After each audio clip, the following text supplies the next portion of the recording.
Sidang jemaat yang berbahagia, sidang jemaat yang kami kasihi dalam nama Tuhan Yesus Kristus. Shalom, salam sejahtera buat kita semua. Selamat kita bertemu kembali di kesempatan ibadah doa penyembahan kita pada sore hari ini. Dan mari saudara, kita segera akan memulaikan ibadah kita saat ini.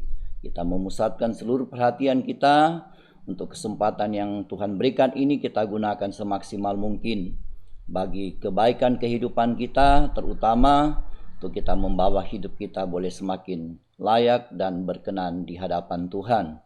Oleh karena itu, mari kita segera memulaikan ibadah kita saat ini dengan lebih dahulu kita berdoa, kita datang kepada Tuhan. Puji dan syukur kami naikkan kepada Dikau Tuhan, buat segala berkat kasih kemurahan Tuhan tetap berlaku dalam kehidupan kami, yang kembali pada sore hari ini memungkinkan kami seberapa kami ada untuk boleh bersama merendahkan diri, memuji, memuliakan Engkau. Bahkan lebih jauh, seusai kami boleh mendengarkan firman Tuhan nanti, kami boleh didorong untuk datang dalam penyembahan kami kepada Tuhan. Oleh karena itu kami serahkan seluruh rangkaian ibadah kami dari awal, pertengahan sampai selesainya, biar semua jadi oleh sebab kasih kemurahan dan pertolongan Tuhan.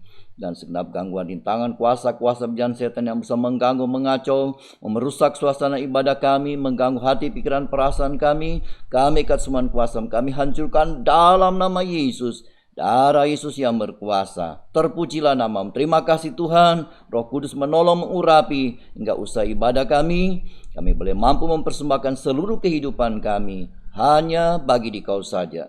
Dan karena itu kami memulaikan ibadah kami saat ini, mengalaskan doa kami dalam nama Tuhan Yesus Kristus. Haleluya. Amin. Puji Tuhan.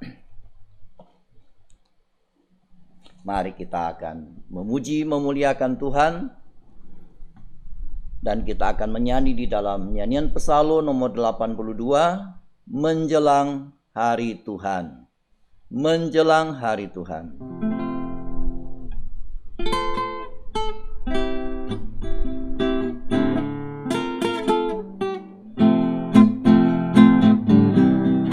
Menjelang datang hari Tuhan, yang pasti segera digenapkan, terjadi suatu kegerakan seperti yang sudah dinubuatkan.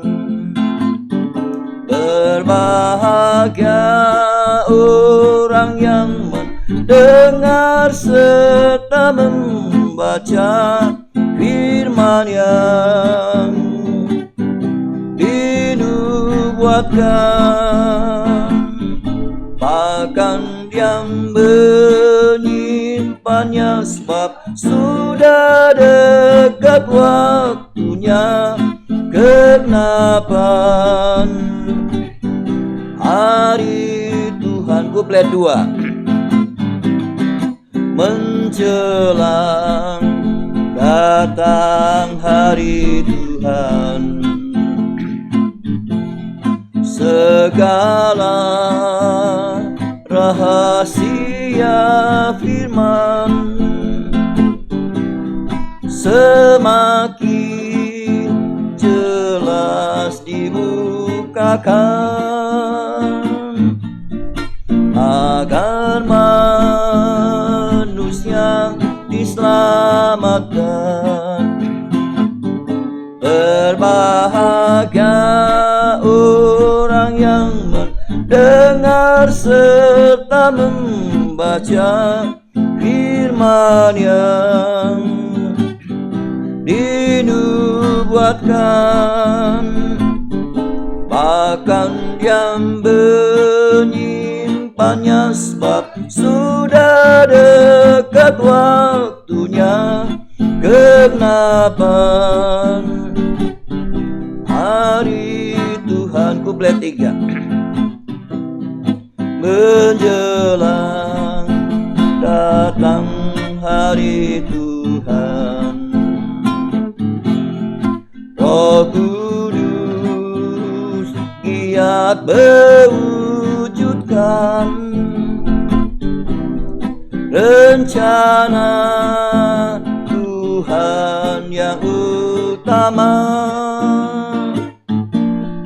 yakni tubuhnya yang sempurna.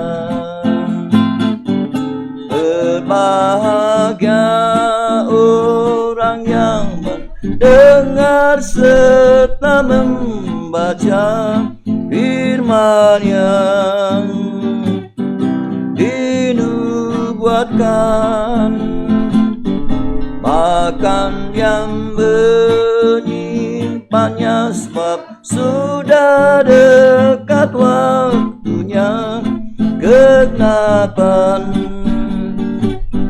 hari Tuhan kornya.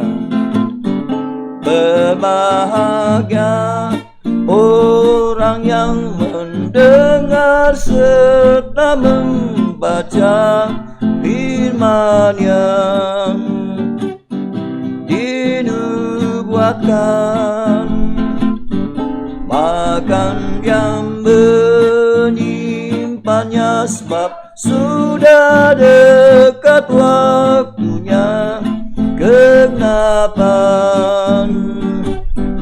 hari Tuhan. Mari kita ganti pujian kita menyanyi sebuah pujian lagi untuk kita persiapkan diri. Kita akan mendengarkan firman Tuhan sebelum kita bersama-sama datang dalam penyembahan kita kepada Tuhan. Kita menyanyi dari nyanyian rohani yang terutama. Nyanyian rohani 48 nyanyian rohani.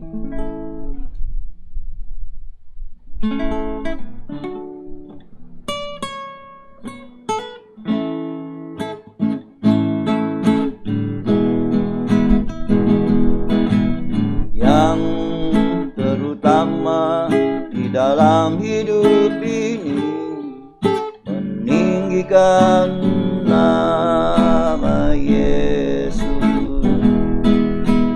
Yang terutama di dalam hidup ini, memuliakan namanya. Haleluya, haleluya, saya mau cinta Yesus.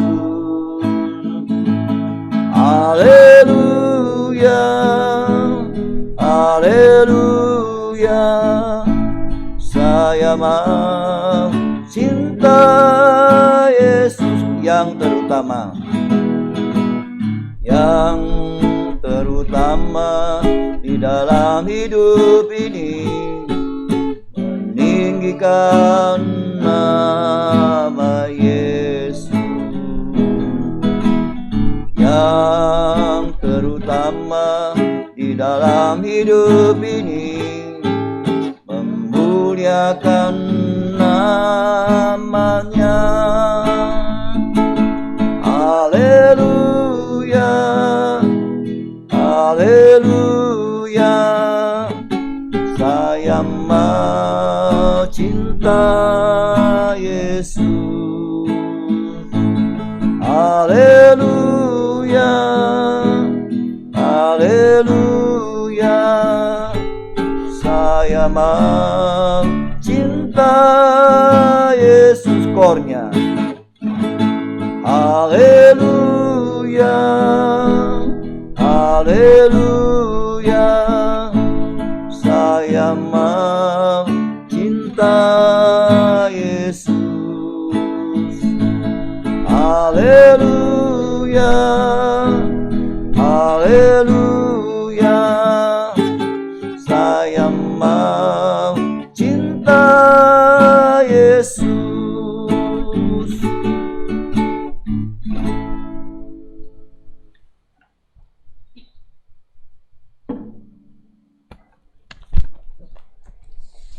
Mari saudara kita mempersiapkan seluruh kehidupan kita untuk kita sama-sama akan mendengarkan firman Tuhan.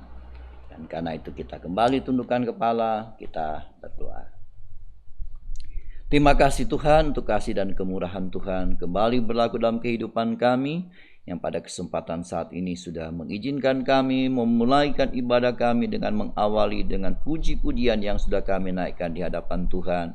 Dan pujian kami ini kami persembahkan hanya untuk memuliakan, mengagungkan Engkau saja. Bahkan kami datang bahwa seluruh kehidupan kami, segenap tubuh jiwa roh kami hanya bagi Dikau, karena Engkau Allah sesembahan kami yang berkenan dan layak dalam segala-galanya. Terpujilah nama-Mu. Terima kasih Tuhan. Saatnya kami akan mendengarkan firman Tuhan. Ampuni tolong layakkan kami. Mampukan kami dengan hikmat kebijaksanaan dari surga, pengurapan kuasa Roh Kudus, untuk kami dapat menangkap, mengerti apa yang menjadi kehendak firman-Mu. Dan oleh firman itu boleh mengerjakan kehidupan kami seturut kehendak Tuhan. Demikian dengan hamba-Mu yang menyampaikan firman, Engkau pakai dengan kemampuan hikmat dari surga, sehingga setiap firman dapat tersampaikan sesuai dengan apa yang menjadi kehendak rencana-Mu bagi setiap kehidupan kami. Karena itu urapi firman, urapi hamba, urapi kami semua dalam urapan kuasa Roh Kudus-Mu. Bahkan menguasai kami semua, supaya ada ketenangan baik di hati, pikiran maupun dalam perasaan kami. Dan karena itu berfirmanlah Tuhan, nyatakan apa yang menjadi kehendak rencana bagi setiap kehidupan kami. Dan karena itu kami membuka hati kami sambut pribadi dalam firman-Mu, dalam nama Tuhan Yesus Kristus. Haleluya. Amin. Puji Tuhan. Mari kita segera membuka Alkitab kita. Dan pada kesempatan ini saya ajak kita semua untuk kita akan memeriksa pemberitaan firman Tuhan di dalam Injil Lukas pasal yang ke-11. Lukas pasal yang ke-11 kita akan membaca dua buah ayat, yaitu ayat yang ke-27 dan 28. Injil Lukas pasal yang ke-11 ayat 27 dan ayat yang ke-28. Perikop yang ada di sana, siapa yang berbahagia. Dan dalam kesempatan kita dalam ibadah doa ini, saya tidak memberikan tema untuk kita. Temanya kita langsung dengan perikop yang ada saja, ya.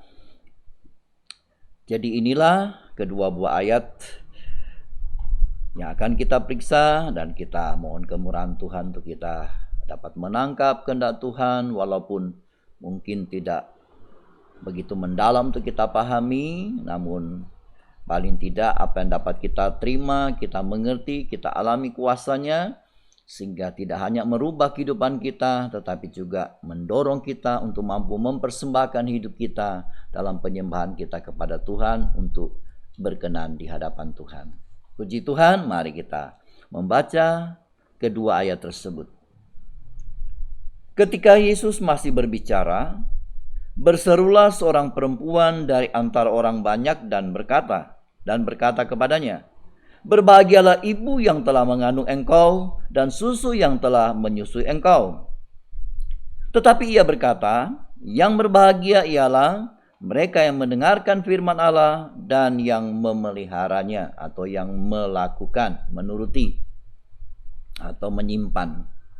Ya, itu arti kata dari memelihara. Keep, ya. Menuruti, melaksanakan, mempraktekkan, menyimpan, dan sebagainya. Jadi itulah dua buah ayat yang dituliskan di dalam Lukas 11 tadi.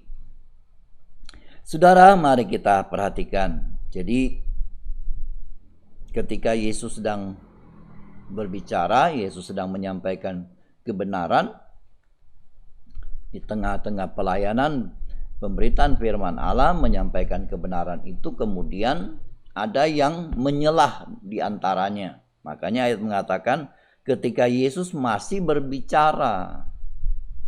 Jadi Yesus belum selesai, tapi ada yang menyelah, ya, menyusup ke antara untuk memotong perkataan Tuhan itu ketika di dalam pembicaraan itu. Dan yang memotong perkataan Yesus itu adalah seorang perempuan yang kemudian mengatakan, "Berbahagialah ibu yang mengandung engkau dan susu yang telah menyusui engkau." Maksudnya di sini adalah Berbahagia ibu yang melahirkan dan yang membesarkan. Ya, itu maksudnya. Jadi ibu yang melahirkan ya. Ini ibu yang mengandung dan menyusui. Yang benar adalah ibu yang melahirkan sekaligus juga membesarkan. Nah, saudara, kita lihat perkataan perempuan di sini. Dia berkata bahwa yang berbahagia itu adalah ibu yang mengandung, yang menyusui, atau ibu yang melahirkan dan yang membesarkan. Itu yang berbahagia.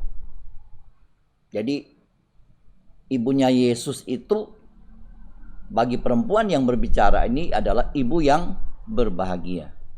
Jadi kalau orang tidak melahirkan Yesus berarti tidak bahagia dong. Seperti itu. Saudara, kebahagiaan yang dimaksud oleh perempuan di sini itu adalah kebahagiaan manusia duniawi. Yaitu kebahagiaan secara lahiriah saja. Jadi ketika dia nyeletuk di tengah-tengah pembicaraan Yesus soal kebahagiaan, tetapi sebenarnya bahagia yang dia katakan itu diarah tujukan kepada Yesus tentang ibunya. Bahwa kebahagiaan itu adalah karena melahirkan, membesarkan sebagainya. Tetapi kualitas dari bahagia yang dimaksud oleh perempuan ini, yang dikatakan yang melahirkan Yesus itu, yang membesarkan Yesus itu sebenarnya kualitas bahagianya hanya secara manusia duniawi, secara manusia lahiriah saja. Kualitasnya hanya sampai pada batas manusiawi. Nah, kebahagiaan seperti inilah kemudian yang banyak dikejar oleh manusia di dunia ini. Manusia mengupayakan supaya kebahagiaan seperti ini dimiliki, diusahakan, diperjuangkan, dan lain sebagainya. Bahkan tidak segan-segan orang berani membayar harga untuk mendapatkan model bahagia seperti ini. Bahkan tidak terkecuali dengan mereka yang suka menghalalkan segala cara untuk mendapatkan bahagia yang seperti ini. Apakah kebahagiaan itu untuk nikah? Apakah kebahagiaan itu untuk keluarga? Apakah kebahagiaan itu untuk rumah tangga, pribadi, dan sebagainya? Pokoknya diupayakanlah. Nah, kebahagiaan seperti ini yang seringkali diusahakan, diupayakan supaya dimiliki. Baik dimiliki oleh nikah, dimiliki oleh rumah tangga, keluarga, dan sebagainya. Makanya setiap manusia ingin berbahagia. Mereka mau berkeluarga, ingin berbahagia. Mereka mau menikah, ingin berbahagia, dan seterusnya. Nah, saudara, perlu kita ketahui, kebahagiaan seperti ini memang tidak keliru, tidak salah. Makanya Tuhan tidak bilang salah, nggak benar, nggak. Tuhan tidak larang ada kebahagiaan seperti ini, tidak. Jadi memiliki kebahagiaan seperti yang dikatakan perempuan di sini memang tidak salah. Tetapi sebenarnya, apalagi kita orang-orang percaya, kalau kita fokuskan kehidupan kita hanya untuk meraih kebahagiaan seperti ini, itu sangat beresiko. Bahkan akan bisa mengancam kehidupan kita. Kenapa demikian? Tadi saya sudah katakan, kebahagiaan ini kan hanya kebahagiaan manusia duniawi. Sebatas kebahagiaan manusia secara lahiriah. Nah, kalau ini yang kita perjuangkan, ini yang kita usahakan dalam nikah kita, di dalam rumah tangga kita, pribadi kita, keluarga kita, dan sebagainya, beresiko. Kenapa saya katakan beresiko? Karena kebahagiaan model ini, karena datanya dari daging, datanya dari manusia, datanya dari dunia, maka itu sifatnya sementara. Sifatnya fana, nggak bisa dipertahankan.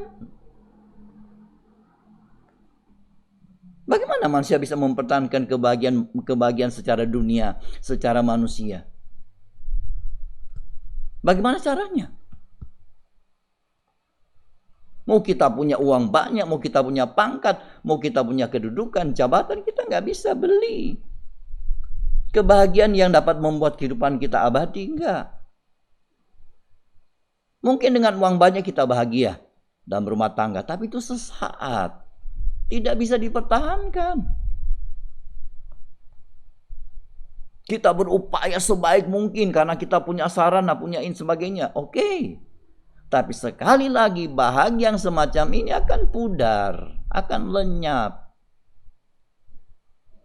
Tidak bisa dipertahankan karena semua sifatnya fana. Nah, kita lihat goncang-ganjing dalam dunia. Goncang-ganjing dalam nikah, goncang-ganjing dalam rumah tangga, dalam keluarga. Sehingga menjadi nggak karu-karuan, menjadi berantakan, menjadi hancur-hancuran. Apa mereka tidak pernah punya bahagia? Punya. Tapi selepas bahagia itu sirna, mulailah persoalan demi persoalan. Dan apakah kebahagiaan seperti itu bisa dipertahankan? Nggak bisa. Dunia ini berubah-ubah. Makanya bahagia dari dunia juga berubah. Bahagia dari manusia. Manusia juga berubah-ubah. Sebentar dia senang, sebentar dia bahagia, sebentar sudah kecewa, sebentar sudah ini, sebentar sudah itu, dan sebagainya. Lalu bagaimana cara mempertahankan? Tidak bisa dipertahankan. Makanya ketika perempuan ini berbicara soal kebahagiaan, Tuhan tidak melarang. Tetapi kalau hanya kebahagiaan itu yang kita kejar di dunia ini, ya nantinya kita akan kecewa. Bukan cuma kecewa, mungkin kita juga akan hancur. Nah, ini yang kita harus pahami dalam kehidupan kita.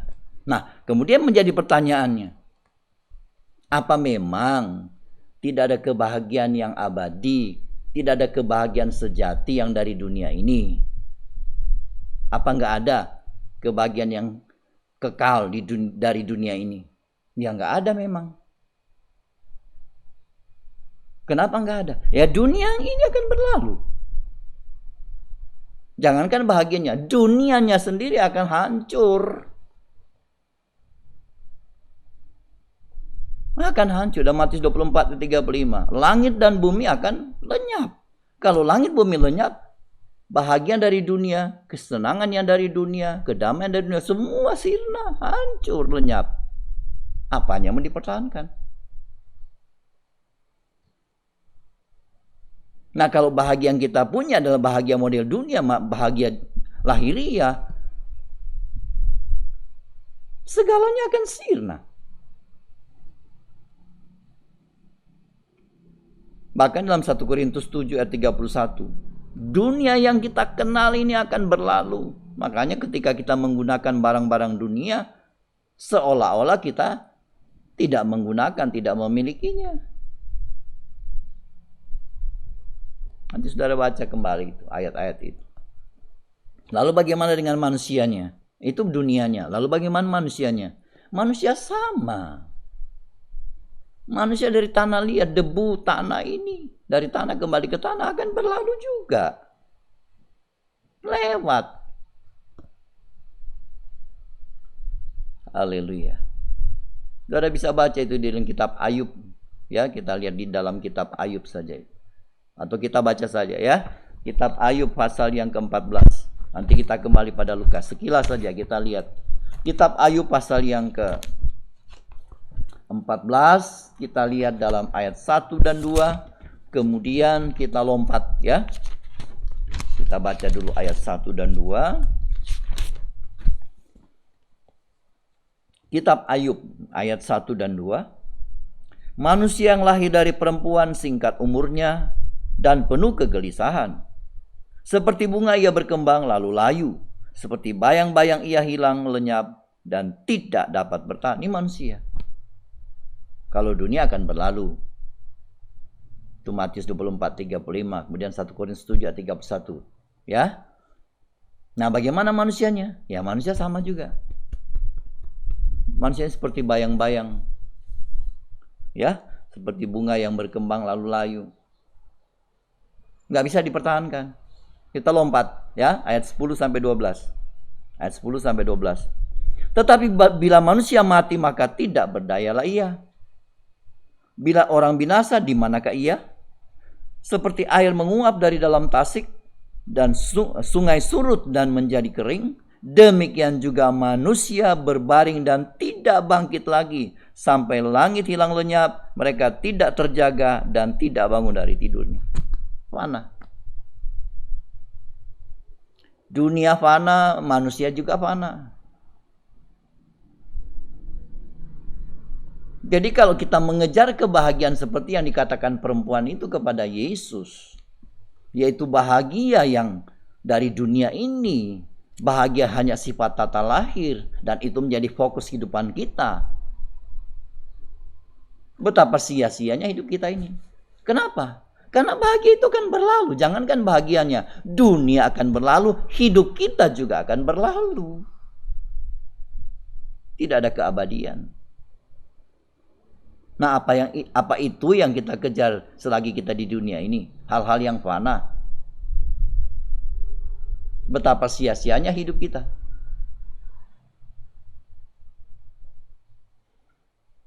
Lalu apa yang mesti kita buat? Tadi, adakah kebahagiaan sejati di dunia? Nggak ada memang. Karena dunia ini akan berlalu. Bagi manusia juga nggak ada. Lalu dari mana kebahagiaan sejati itu? Mari kita kembali ke Injil Lukas ya.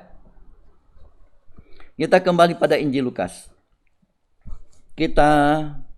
Itu ayat 27 tadi ya, Lukas 11 ayat 27. Itu kata perempuan, berbahagialah ibu yang menyusu dan ibu yang mengandung engkau dan susu yang telah menyusui engkau. Artinya ibu yang sudah mengandung, melahirkan dan membesarkan. Itu ayat 27. Itu bahagia yang dari dunia. Bahagia sifatnya lahiriah. Tidak salah memang. Makanya Yesus tidak ngomong apa-apa soal itu. Oh enggak. Yesus enggak bilang begitu. Tapi itu sifatnya sementara. Makanya bukan itu yang kita kejar dalam hidup ini. Baik untuk kepentingan nikah kita, rumah tangga, keluarga, pribadi, tapi juga untuk ibadah, pelayanan kita. Kita beribadah, kita bahagia. Kita melayani, kita bahagia. Tapi bukan bahagia yang dari dunia, yang hasilnya dari daging manusia, tidak. Tapi bahagia dari mana? Mari kita lihat. Apa kata Yesus? Ayat 28, Lukas 11. Tetapi ia berkata, yang berbahagia ialah, nah ini bahagia yang sejati. Yang berbahagia ialah mereka, jadi mereka ya siapa saja. Pokoknya siapa saja ya yang mendengarkan firman Allah dan yang memeliharanya atau yang mempraktekkan, yang melakukan, yang menyimpan, yang menterehokan. Puji Tuhan, itu yang bahagia. Jadi siapa saja yang mendengar firman Allah dan melakukannya, dialah yang berbahagia. Nah, bahagia ini kualitasnya luar biasa tingginya dibanding dengan bahagia di ayat 27 yang dikatakan oleh perempuan itu kepada Yesus. Kualitas bahagianya beda.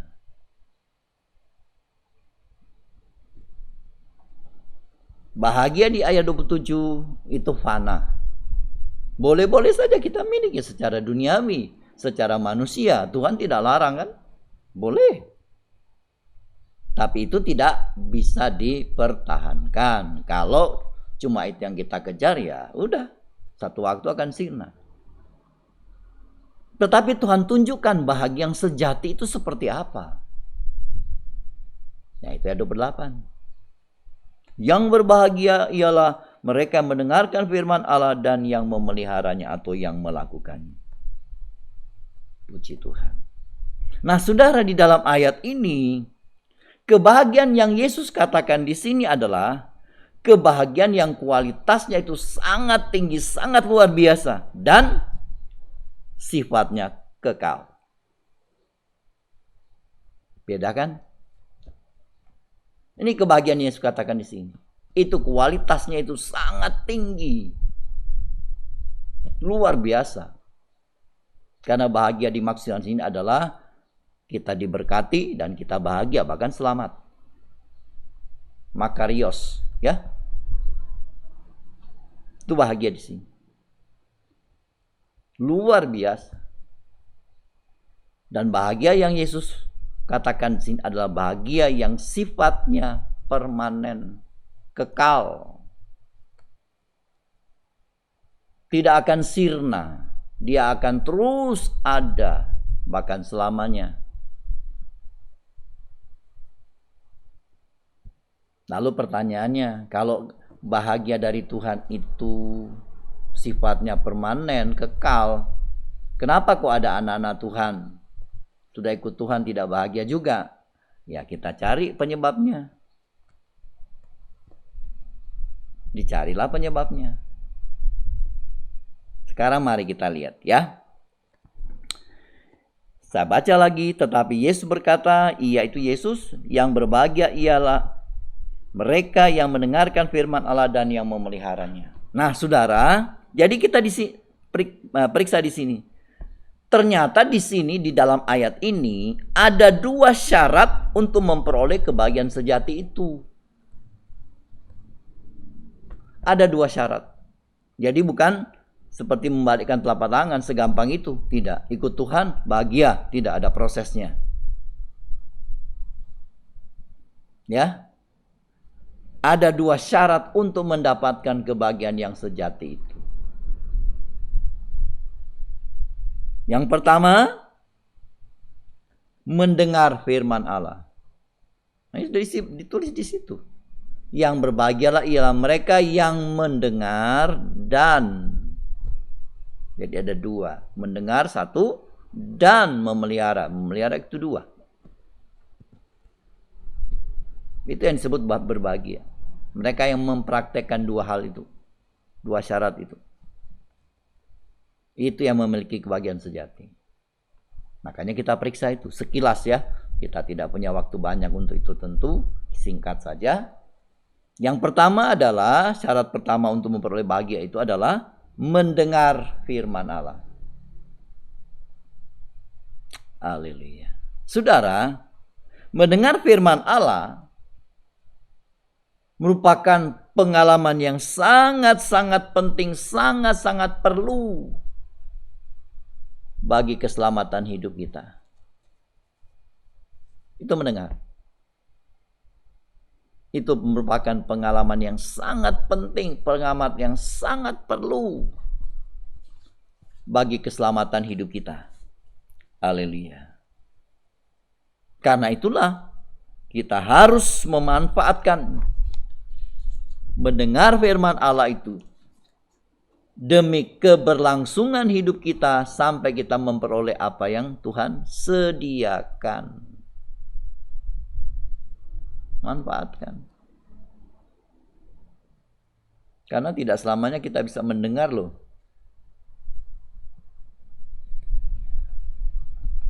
Kitab Amos mengatakan nanti akan datang waktunya terjadi kelaparan. Lapar mendengar firman Allah. Mau dengar tapi sudah nggak bisa dengar. Kenapa? Sudah tidak ada yang mau didengar lagi. Karena waktunya habis. Nah, kita masih bisa mendengar sekarang. Karena firman Allah masih diberitakan, firman Allah masih diajarkan, disampaikan. Gunakan semaksimal mungkin. Pasang telinga ini untuk menangkap firman Allah. Karena menangkap firman Allah dengan telinga kita yang mendengar secara jasmani dan telinga hati juga difokuskan supaya dia sungguh-sungguh menangkap, mengerti, memahami dan mengalaminya, maka itu akan menjadi bekal bagi hidup ini. Karena mendengar ini refleksinya adalah ketika kita mempraktekkannya dalam hidup ini. Nah, apa yang kita mau praktekkan kalau kita nggak pernah dengar apa-apa? Amin. Jadi mendengar ini ya, itu merupakan pengalaman yang sangat penting untuk kita manfaatkan bagi keselamatan hidup kita, bagi keberlangsungan hidup kita sampai kita boleh memiliki apa yang dijanjikan oleh Allah. Mari kita baca dulu ya. Lukas pasal 8 Kita baca ayat yang ke-18.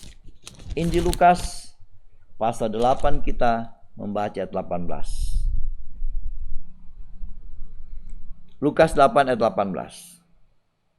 Karena itu perhatikanlah cara kamu mendengar. Perhatikan cara kamu mendengar. Karena siapa yang mempunyai, ini orang yang mempunyai berarti orang yang bisa menangkap apa yang dia dengar. Orang yang bisa memahami apa yang dia dengar. Maka kepadanya akan diberi. Dengar-dengaran itu akan menghasilkan berkat yang luar biasa. Amin. Yang mempunyai, artinya yang berfungsi, yang bisa menangkap, mengerti, mengamenkannya, maka kepadanya akan diberi. Tetapi siapa yang tidak mempunyai, nah, itu yang gak mau dengar, gak mau ngerti, gak mau paham, gak mau tahu, tidak mempunyai, daripadanya akan diambil juga yang ia anggap ada padanya, diambil semua. Termasuk nyawa ini. Kita akan binasa. Yang mempunyai diberi, yang tidak mempunyai diambil semua. Makanya semakin kita dengar-dengaran, semakin kita bertambah-tambah dalam pengenalan akan Tuhan. Semakin kita mengerti kehendak-Nya, semakin kita memahami rencananya, dan kita punya peluang untuk memperjuangkan sehingga rencananya, janjinya boleh kita miliki dalam kehidupan kita. Dan itu semua dari kita mendengar. Makanya kalau mendengar, mendengarlah dengan benar. Jangan seperti kata firman, mempunyai telinga tapi tidak mendengar. Artinya gak mau mengerti, gak mau dengar-dengaran. Sayang. Makanya di dalam 7 sidang di Asia Kecil, dalam Wahyu 2 dan 3, barang siapa menang, siapa yang bertelinga, hendaklah ia mendengar perkataan-perkataan apa yang dikatakan oleh Roh. Siapa bertelinga, siapa bertelinga, semua sampai 7 kali. Setiap sidang dikatakan kalimat-kalimat itu. Saudara bisa cek saja ya. Siapa bertelinga, hendaklah ia mendengar. Jadi berfungsi. Mau dengar-dengaran, mau sungguh-sungguh. Maka karena kita mau sungguh-sungguh, kita dengar-dengar, maka kita akan bertambah-tambah. Semakin kita dengar, semakin kita dilimpahkan. Sampai akhirnya kita mengalami kelimpahan itu sepenuhnya. Kita dengar-dengaran, maka kita akan dibawa sampai pada janji Tuhan itu. Tapi yang tidak mempunyai, artinya yang tidak mau dengar-dengaran, punya telinga tapi gak mau dengar. Itu orang yang masa bodoh, orang yang gak mau tahu, orang yang cuek, orang yang abai, yang tidak mau ini dan tidak mau itu dan sebagainya, mau hidup seenaknya sendiri. Kosong, gak ada yang tersimpan. Setiap kali ada sesuatu dia gak dengar, nah itu kosong. Lama-lama memang gak ada apa-apa lagi.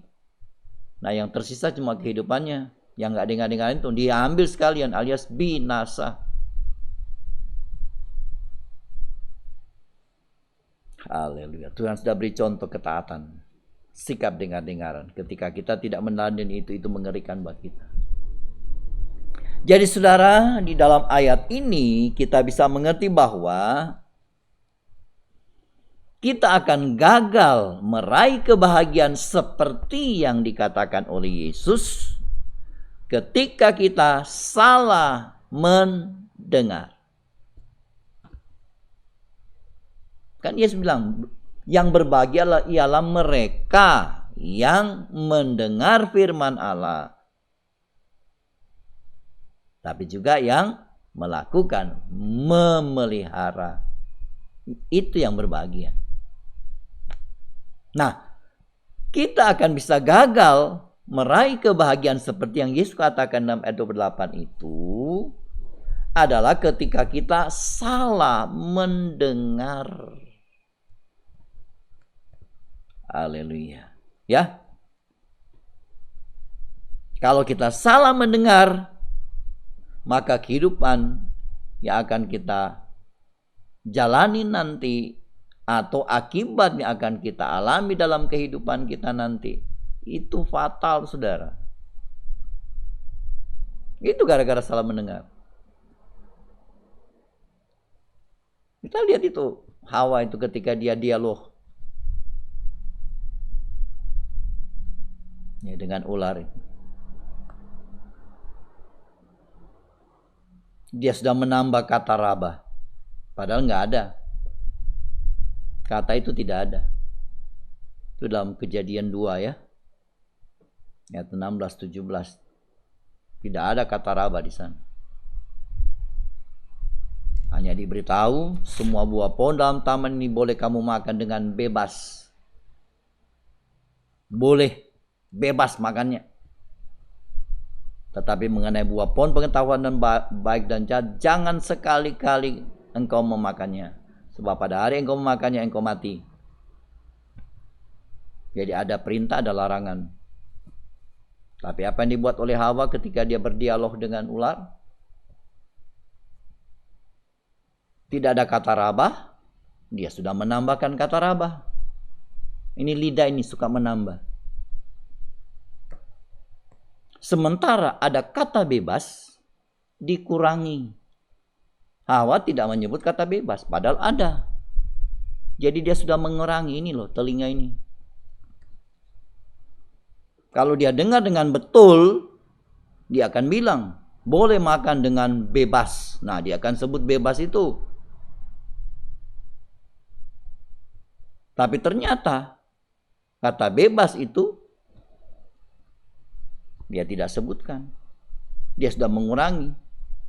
Telinganya nggak lengkap mendengar itu. Sementara ada kata raba, tidak ada kata raba, lidahnya sudah gunakan untuk menambah. Hancur. Ketika dia menambah mengurangi firman Allah, fatal. Seluruh kemuliaan sirna, nikahnya, rumah tangganya itu rantakan, saling menyalahkan. Semua yang Tuhan berkatkan hilang seketika. Bahkan tertelanjang, dipermalukan. Itu dari menambah dan mengurangi. Jadi hati-hati soal mendengar ini. Bertambah atau diambil semua kata firman. Kita baca ya. Dalam Wahyu pasal 22. Ayat 18-19. Wahyu pasal 22. Jadi hati-hati ya. Wahyu 22 kita baca 18 dan 19. Hati-hati sekali kita dengan mendengar ini. Wahyu 22 ayat 18 dan 19. Aku bersaksi kepada setiap orang yang mendengar perkataan-perkataan nubuat dari kitab ini. Jika seorang menambahkan sesuatu kepada perkataan-perkataan ini, menambahkan sesuatu berarti firman yang ditambah, maka Allah akan menambahkan kepadanya malapetaka yang tertulis dalam kitab ini. Malapetaka ditambah. Jadi kedahsyatan menjadi lebih mengerikan lagi. Dan ayat 19. Jikalau seorang mengurangkan, seperti Hawa sudah mengurangkan kata bebas itu. Tidak ada dia, ada dia, hilangkan. Ya. Dan jikalau seorang mengurangkan sesuatu dari perkataan-perkataan dari kitab nubuat ini, maka Allah akan mengambil bagiannya dari pohon kehidupan. Pohon kehidupan itu untuk membuat hidup kita abadi, kekal. Ya, itu kebalikan dari pohon pengetahuan baik dan jahat. Pada hari kita makan, kita mati, kata firman. Tapi ini kalau kita makan, itu pohon kehidupan, ya. Dan kota kudus seperti yang tertulis di dalam kitab ini. Hanya ada dua kemungkinan. Menambah malapetaka ditambah, mengurangkan bagian hidupnya dari pohon kehidupan itu akan diambil. Jadi konsekuensinya sangat mengerikan. Makanya tadi saya bilang itu salah mendengar itu fatal bagi hidup kita. Bukan cuma hilang kebahagiaan. Bukan cuma tidak terima kebahagiaan, gagal memperoleh kebahagiaan, tapi yang lebih parah lagi kita akan menghadapi kehidupan yang berujung pada penghukuman gara-gara salah mendengar itu. Oh, Tuhan menolong kita semua. Mari kita bersama mengerti apa yang menjadi kehendak Tuhan. Jangan sampai kita salah, ya. Jadi saudara, secara singkat saja bahwa kalau kehidupan kita ini salah mendengar firman Allah, maka dampaknya itu akan membuatkan kehidupan kita menjadi menambah atau mengurangkan firman Allah, atau kedua-duanya. Karena salah mendengar. Banyak kali kita dengar sesuatu, ketika kita ngomong sudah tambah-tambah ini, ditambah itu. Tapi terkadang yang kita dengar,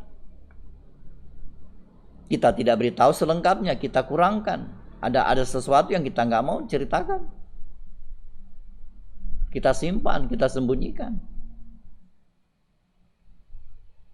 Kita kurangkan. Seharusnya begini, tapi kita bilang tidak lengkap. Ada yang tidak kita sebutkan. Maka jadi masalah. Nah, di dalam Tuhan periksa itu. Karena menyangkut kebenaran.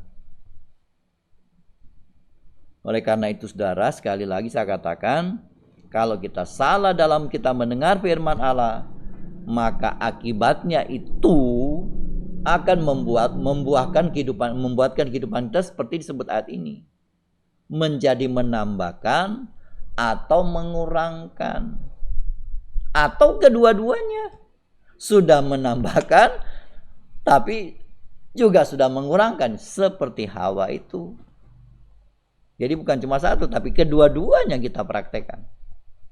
Maka apa yang terjadi? Yang terjadi kata firman Allah di sini adalah penghukuman. Nah, itu kata firman Allah di sini.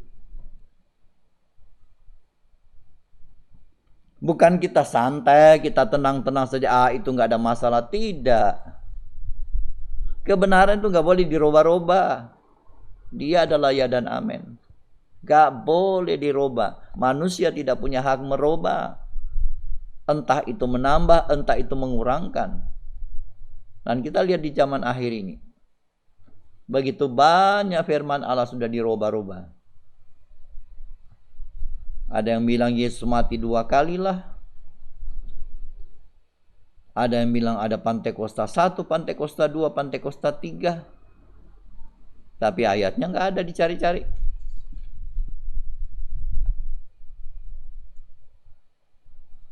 Ada yang bilang Yesus itu cuma utusan. Dia lebih rendah dari Bapa. Ada yang bilang Tritunggal itu tidak ada. Yang ada ini begini, yang ada itu begitu. Penafsiran. Tetapi sadar atau tidak sadar, sudah memberitahu bukan hal yang benar.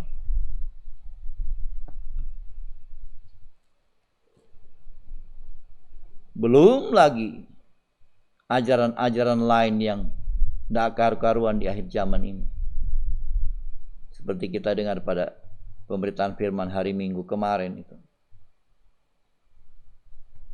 Akan adanya nabi palsu, guru palsu, ajaran-ajaran filsafat, roh-roh dunia, adanya rasul-rasul palsu, pekerja-pekerja curang, pekerja jahat, pelayan-pelayan yang palsu, belum lagi rohnya antikris.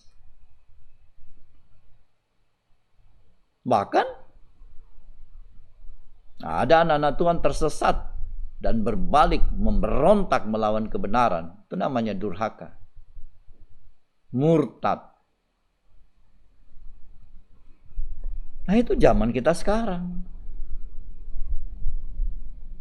Kenapa? Ya karena mereka sudah nggak pegang kebenaran. Ada yang sudah menambah, ada yang sudah mengurangkan, ada yang dua-dua, ada yang melawan semuanya. Tapi firman bilang, jangankan melawan semuanya, menambah saja itu sudah hukuman, mengurangkan sama juga. Karena menambah mengurangkan sama dengan bermain-main dengan Allah. Allah itu firman. Bukan untuk dipermainkan, kata Galatia pasal 6. Makanya apa yang ditabur itu yang dituai. Allah tidak mau dipermainkan. Allah bukan manusia. Makanya kita hati-hati mendengarin. Hati-hati. Jangan kita salah. Kalau salah, jangan berharap dapat kebahagiaan seperti yang Yesus katakan itu. Tidak. Bahkan ada justru kita terancam hukuman karena mungkin kita sudah menambah, atau mungkin kita sudah mengurangkan, atau kita sudah melakukan kedua-duanya. Sudah menambah, juga sudah mengurangkan, atau mungkin kita memberontak kepada Allah. Melawan kebenaran itu. Bukan cuma tidak mau dengar, tidak dengar-dengar, tapi memberontak, melawan kebenaran. Malah lebih parah lagi. Makanya di dalam kitab Ulangan pasal 28 itu sudah dibagi dua bagian itu. Ayat 1 sampai 14 itu berkat. Berkat apa? Berkat bagi mereka yang mendengar firman Allah dan melakukannya. Diberkatilah, diberkatilah, diberkatilah, terus berkat. Itu mereka yang mendengar dan melakukan. Hanya dengar-dengaran. Betul-betul dengar-dengaran. Tidak merubah apa-apa. Tapi apa kata firman, itu mereka lakukan. Mendengar yang benar. Mereka bahagia. Karena mereka diberkati oleh Tuhan. Karena bahagia itu sendiri arti lain dan berkati. Tetapi ayat 15 dan seterusnya sampai ayat ke-45. Pada hari ini, jika engkau tidak mendengar, tidak mau dengar-dengaran, tidak mau melakukan firman yang dengar itu, maka kebalikan dari berkat adalah terkutuklah, terkutuklah, terkutuk engkau di sana, terkutuk engkau di situ, dan seterusnya. Dan kutuk itu akan memburu engkau. Nah, mau bagaimana? Itu hukuman. Adakah orang terkutuk bisa masuk surga? Adakah orang terkutuk layak berkenan kepada Tuhan? Tidak ada.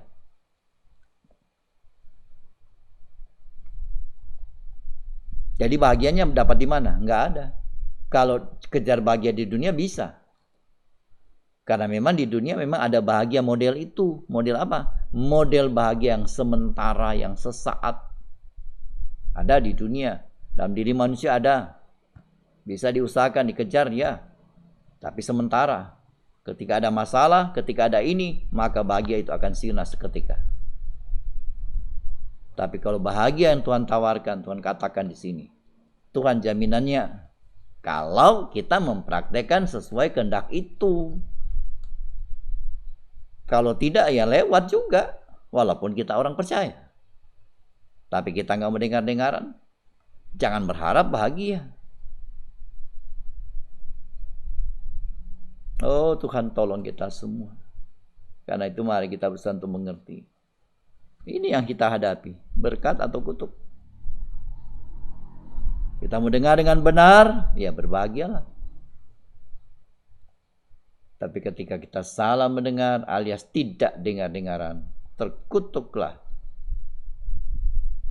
Maka jangan pernah berharap kita memperoleh bahagia sejati yang dari Tuhan.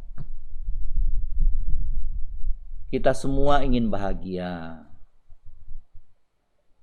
Kita ingin bahagia dalam nikah kita ingin bahagia dalam rumah tangga kita ingin bahagia dalam keluarga kita, secara pribadi kita ingin juga bahagia dalam hidup ini dan sebagainya. Semua mengejar ini. Tapi mari kita kejar bahagia sesuai dengan maunya Tuhan, sesuai dengan firman Allah. maka dia sendiri akan menjaminkan kebahagiaan itu. Nah, kalau kita belum bisa bahagia walaupun kita hidup dalam Tuhan, itu bukti bahwa kita belum mendengar dengan benar. Masih harus diproses lagi, masih harus lebih sungguh-sungguh lagi, masih harus dibenahi lagi supaya mendengarnya jadi benar. Bukan dengar asal dengar. Kalau dengar asal dengar ya lewat.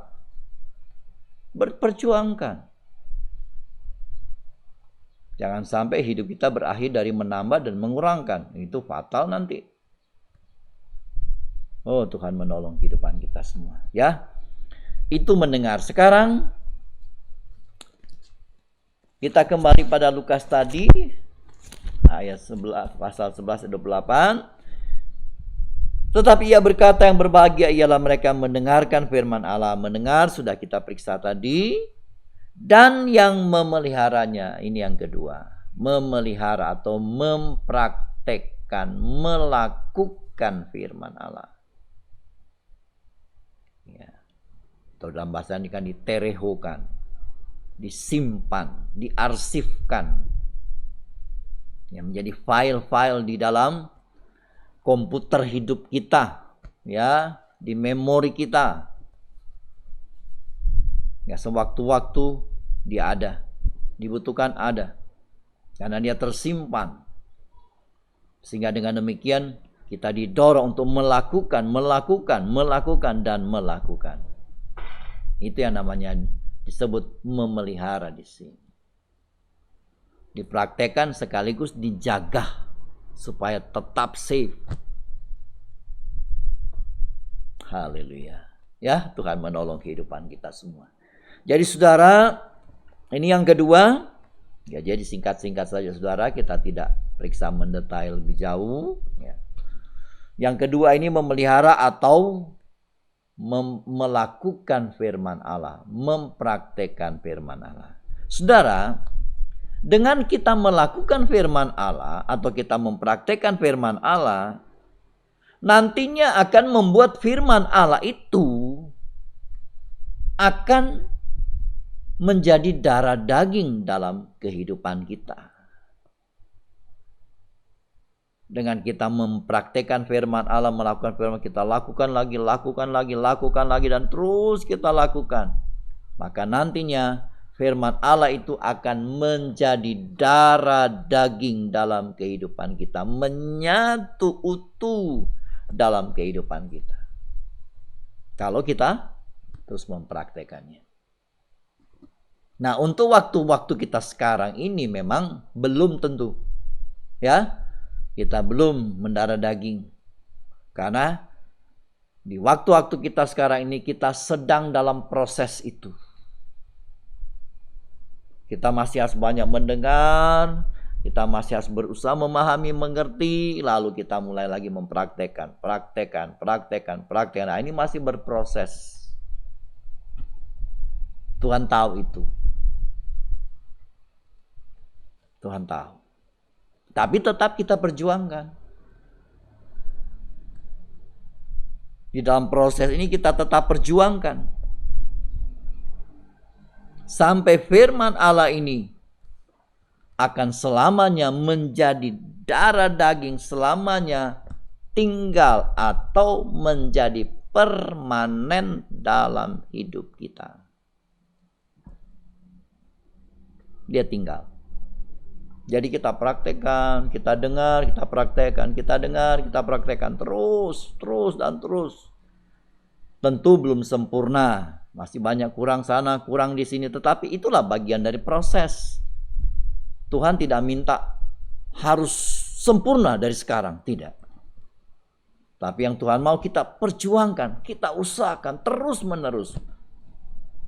Di satu saat mungkin kita merasa kita lemah. Di satu saat kita mungkin merasa tidak berdaya. Tuhan berikan Roh Kudus-Nya. Untuk apa? Memberi kekuatan kepada kita. Membantu, menolong kita. Mensupport, mendorong. Untuk kita dapat melakukan setiap apa yang Tuhan firmankan dalam kehidupan kita. Nah, ketika itu terus kita lakukan. Makanya Firman Allah itu akan semakin lama semakin menjadi darah daging dalam kehidupan kita. Sampai saatnya firman Allah itu betul-betul akan permanen dalam kehidupan kita. Kalau dia permanen, kita nggak bisa digoyahkan lagi, saudara. Nggak bisa dipengaruhi, nggak bisa disesatkan, nggak bisa diapa-apain lagi, tidak. Karena firman Allah sudah menyatu dalam hidup kita. Firman Allah adalah nyawa kita. Firman Allah adalah kehidupan kita. Firman Allah adalah segalanya bagi kita. Jadi nggak bisa diganggu-gugat lagi. Tidak akan terlepas lagi dalam kehidupan kita. Dia sudah menjadi satu utuh. Berarti itu untuk kedua kalinya firman menjadi daging. Dia menjadi daging ketika Yesus datang ke dunia. Tapi nanti dia akan menjadi daging dalam kehidupan kita yang satu saat kita akan dikatakan sebagai tubuh dari Kristus. Mempelai Tuhan yang sempurna. Tinggal kekal firman Allah dalam hidup kita. Sudah nggak bisa dipisah. Sudah menyatu utuh. Puji Tuhan. Nah, saudara, kalau kita berjuang melakukan firman Allah sampai firman Allah itu menjadi permanen, sebenarnya apa urgensinya, apa pentingnya untuk kita di hari-hari ini kita mempermanensikan firman Allah itu? Satu, tentu kita ingin bahagia, karena memang firman Yesus sudah mengatakan itu, yang berbahagia ialah mereka yang mendengarkan firman Allah dan memelihara, yang melakukan, yaitu mendengar sudah bahagia, ditambah lagi mempraktekkan, lebih bahagia lagi, bahkan bahagia kekal. Tetapi itu harus kita buktikan. Apa yang kita dengar itu lalu kita praktekkan dengan benar sampai dia tinggal sempurna dalam hidup kita. Nah, seberapa pentingnya firman Allah itu kita miliki dan dia tinggal dalam hidup kita bahkan sampai satu saat jadi permanen. Kenapa sangat perlu? Mari kita baca ya. Lukas pasal yang ke-18 ayat 8. Bagian B. Lukas 18. Ya, kita jadi baca Lukas terus dari tadi ya. Lukas 18 ayat yang ke-8 bagian B saja. Atau enggak apa-apa kita baca lengkapnya ya. Lukas 18 ayat 8. Aku berkata kepadamu, ia itu Yesus akan segera membenarkan mereka. Akan tetapi jika anak manusia itu datang, adakah ia mendapati iman di bumi? Nah, itu masalahnya. Makanya kenapa permanensi itu perlu. Kenapa firman Allah itu perlu menjadi darah daging. Firman yang kita dengar lalu kita praktekkan, kita pelihara, kita simpan dalam hidup kita. Kita arsipkan di dalam diri kita. Kenapa perlu? Karena kita menghadapi situasi di akhir zaman seperti ini. Haleluya. Kita menghadapi ini loh. Jadi kalau firman Allah ini diarahkan kepada kita, itu bagian B-nya, maka itu berarti kita masing-masing harus menjawab pertanyaan ini. Jika anak manusia itu datang, adakah ia mendapati iman di bumi? Nah, kita yang harus menjawabnya. Ada enggak? Oh, ada Tuhan. Apa buktinya? Saya punya iman itu. Saya juga. Yang di sana bilang, saya juga. Nah, itu kita buktikan. Bagaimana kita membuktikan? Firman itu sudah kita dengar dan kita simpan dalam hidup kita sampai sekarang. Bahkan sampai dia datang. Jadi ketika dia datang, dia dapati, ya kita tetap beriman. Artinya tetap punya firman. Karena iman itu datang dari mendengar firman. Kita tetap punya firman. Bukan cuma punya firman. Firman yang sudah kita praktekkan. Bukan lagi firman yang didengar. Tapi firman yang sudah kita praktekkan. Sudah kita lakukan. Jadi bukan lagi kata-kata. Tapi perbuatan. Nah, ini yang perlu kita miliki. Kalau enggak, nanti kita goncang-gancing ketika goncangan itu datang. goncangan datang itu mengerikan di hari-hari ini. Bukan hanya menyangkut masalah ekonomi, sosial, politik. Tapi kegoncangan yang mengerikan itu kegoncangan dalam pengajaran. Itu yang mengerikan. Karena goncangan akan membuat kita kehilangan iman. Makanya dipertanyakan, masih ada nggak iman di bumi? Kenapa? Karena akan terjadi goncangan dahsyat itu. Nah, kalau firman Allah yang kita dengar, kita sudah praktekkan mendarah daging jadi permanen, maka ketika dia datang, ada orang-orang yang memiliki iman itu. Bukan tidak ada. Dia akan dapati, oh ternyata ada. Nah, kita membuktikan bahwa kitalah orangnya yang memiliki iman yang Tuhan tunggu-tunggu itu. Seperti yang dia mau. Amin. Jadi saudara, setiap kehidupan kita yang menjawab pertanyaan ini adalah, apakah kita mempunyai iman atau tidak pada waktu dia datang kembali? Itu tergantung apakah kita mampu menghadapi goncangan-goncangan yang terjadi ataukah tidak. Ya, kita sendiri yang membuktikan. Apakah kita mampu menghadapi goncangan-goncangan yang terjadi ataukah tidak. Yang pasti, kalau kita memiliki firman yang mendarah daging, kita memiliki firman yang permanen dalam hidup kita, kita tidak akan goncang. Seperti kata Yesus kepada jemaat di Philadelphia, peganglah yang ada padamu sampai aku datang. Karena engkau berpegang pada firman kebenaranku dan tekun menantikan aku, maka aku akan melindungi engkau dari pencobaan yang akan melanda seluruh dunia. Nah ini, pegang yang ada padamu, jangan dilepaskan. Makanya itulah bagi kita, memegang firman Allah untuk kita adalah mempermanensikan firman dalam hidup kita. Artinya firman menjadi daging dalam hidup kita. Itu cara kita memegang. Jangan kita membayangkan pegang firman Allah, kita pegang pakai tangan begini. Bukan. Memegang itu hanya firman menjadi darah daging dan kita tidak melepaskannya dari hidup kita lagi. Kita biarkan apapun yang terjadi, firman Allah itu biarkan tinggal dalam hidup kita selamanya. Sekalipun untuk itu harus menderita dan sebagainya. Karena goncangan akan menjadi ujian bagi kita. Ya, kita masing-masing menjawab. Tapi kalau kita sungguh-sungguh melakukannya, berbahagialah. Amin. Makanya di dalam hari-hari terakhir ini, ketika semuanya terjadi, Matius 24 ayat yang ke-13 mengatakan, orang yang bertahan sampai akhir, dia selamat. Yang bertahan. Nah, kita semua akan menghadapi goncangan-goncangan itu. Pertanyaannya, siapa sih yang bertahan? Yang bertahan itu ialah mereka yang mendengar firman dan yang memelihara, yang memegangnya, yang menjadikan permanen dalam hidupnya atau yang menjadi daging. Itu kuat, nggak bisa digoncangkan itu. Dia tinggal dalam hidup kita, nggak bisa digoncangkan. Siapa yang bisa memisahkan kita dari kasih Allah? Kata Rasul Paulus, penindasan, kesesakan, ketelanjangan, dan seterusnya. Gak bisa.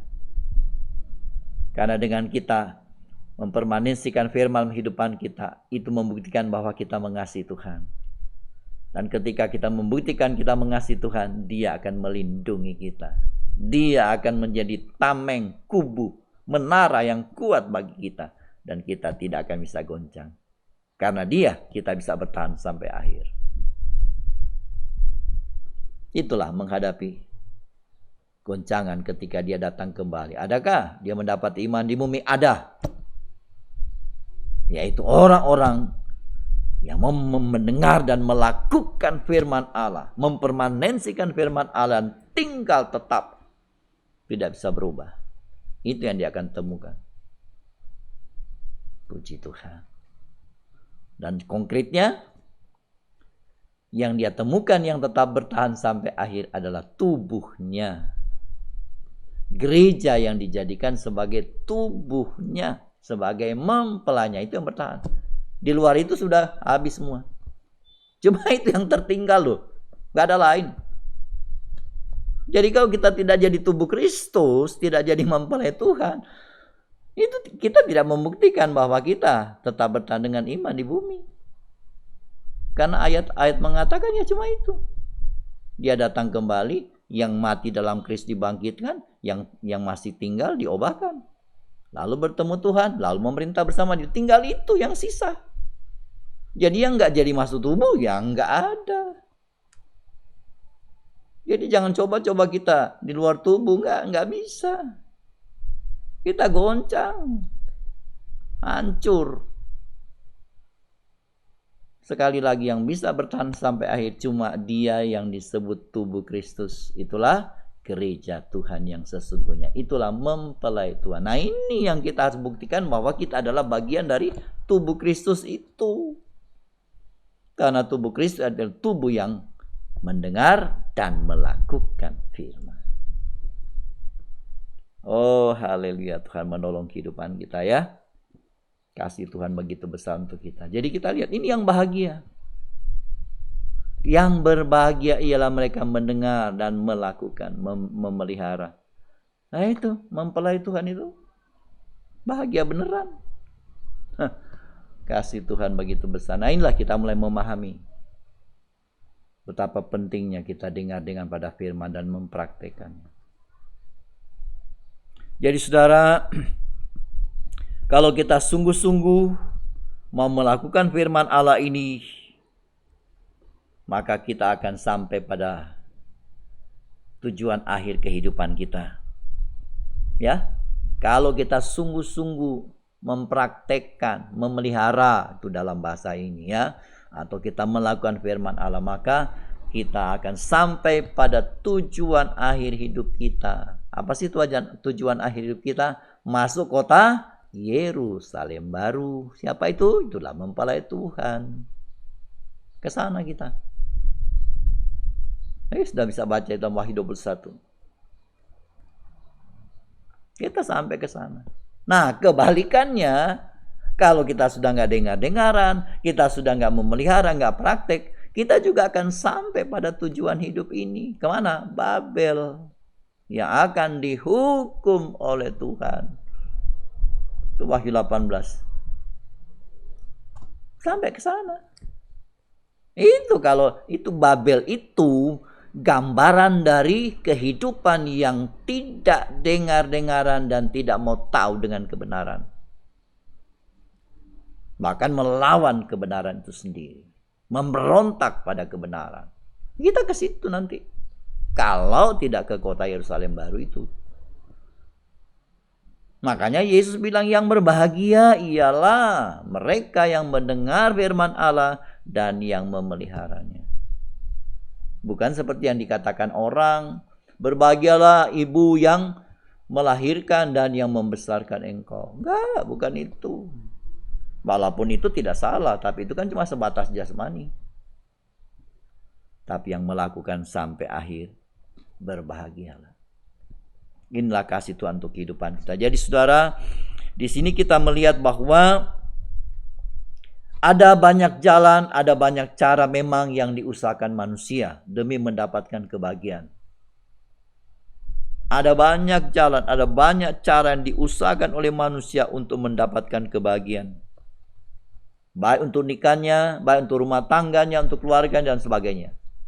Tetapi bagi Tuhan hanya ada satu jalan untuk mendapatkan kebahagiaan sejati ini. Hanya ada satu jalan. Apa itu? Yaitu ayat Lukas 11 itu. Jalan untuk mendapatkan kebahagiaan sejati adalah dengan kita mendengar dan melakukan firman Allah. Bahkan kalau di dalam Wahyu 1 ayat 3 lengkap. Membaca, mendengar, dan melakukan firman Allah. Itu bahagia sejati. Nah, puncak dari bahagia sejati itu Wahyu 19 ayat 9. Berbahagialah yang diundang ke perjamuan malam pesta kawin anak domba. Itu puncaknya bahagia.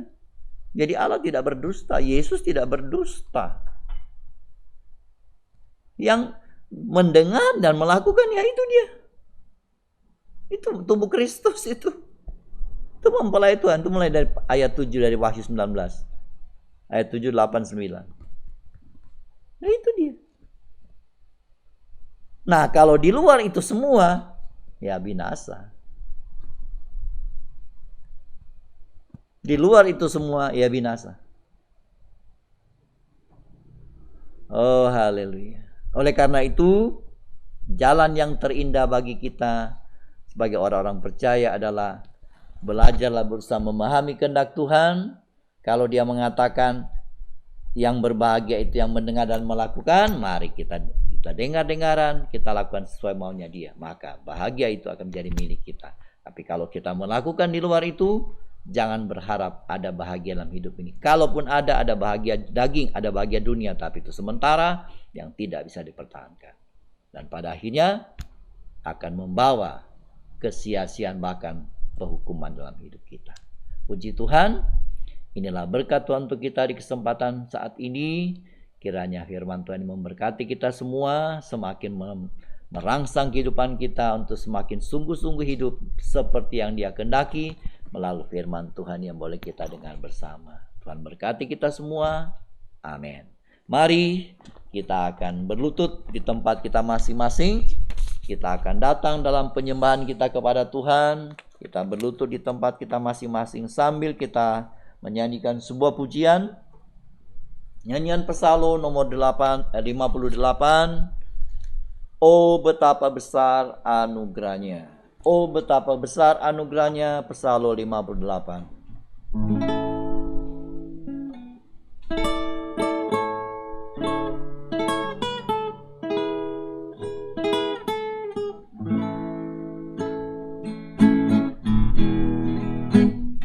Oh betapa besar anugerahnya.